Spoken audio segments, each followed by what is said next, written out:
Pabago-bago yung panahon, no? Minsan umaaraw, minsan umuulan. Parang buhay lang natin. Minsan okay naman ang lahat, pero minsan ang daming pagsubok. Hindi ba pwedeng wala na lang pagsubok? Pinaalala niya sa akin na meron siyang maganda at mabuting plano kung bakit niya inaalaw na maranasan ko ang mga pagsubok. First is to humble me. Madalas kasi pag okay na yung lahat, nagiging mayabang na ako. At iniisip ko na lahat ng ito ay dahil sa sarili kong kakayahan. Pinapaalala sa akin na limitado lang ako, na hindi ko kakayanin ang lahat sa sarili ko lang kalakasan. Ang Diyos lang talaga ang kayang mag-sustain ng buhay ko.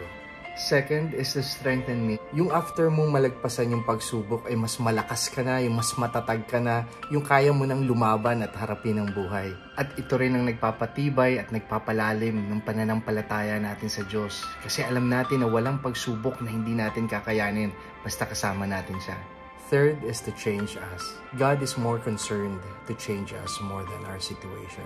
Kasi mabago man ang sitwasyon natin at hindi yung puso natin, patuloy pa rin tayo mamumuhay sa takot at pangamba. At sa sandaling mabago ang ating puso, ito ang siyang magbibigay sa atin ng tunay na pag-asa. At tulad din ng isang buto, kailangan ito maranasan ng matinding init, ang ulan, ang dilim, para yumabong ang bagong buhay at mamulaklak at mamunga ito. Huwag tayo mag-alala, walang ulan na hindi tumitila. Kapit lang tayo sa Panginoon at magtiwala sa Kanya, sisikat din ang araw.